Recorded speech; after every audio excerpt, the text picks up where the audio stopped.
Let me tell you a story. Once upon a time, come with me on a journey. Let's think about how this has played out. Always to open a story. Stories are a great way to bring creativity to your presentations.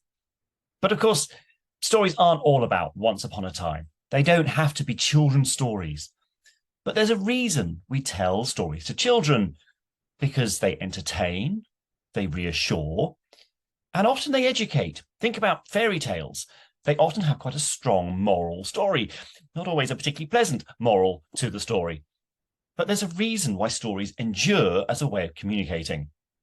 And you should bring stories into every speech and presentation and pitch that you give.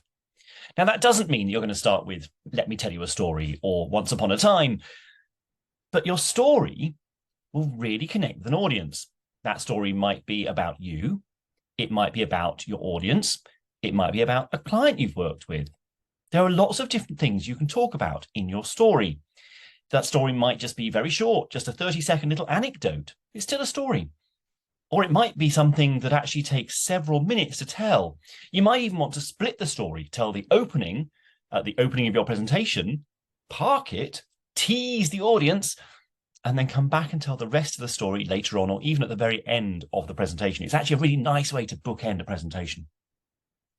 So a few things about stories. Over the next few videos, I'm going to be exploring stories a little bit more. We'll think about the sort of stories you can tell. We'll think about structures you can use. We'll think about what makes for a great story, what makes it memorable. But stories are memorable.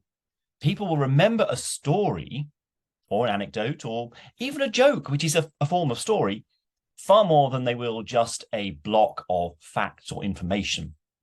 So start thinking about the stories you can tell. And over the next few videos, we're going to explore some of those.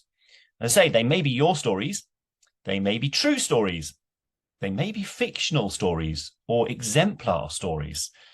They may even be other people's stories, although never, ever use somebody else's story without crediting it. Never claim it as your own. But that's to come. For the moment, just think about, what are the stories you tell regularly? What are the stories that you tell to friends if you meet them for a drink or over dinner? Those may well be great stories to include in your presentation. See you next time.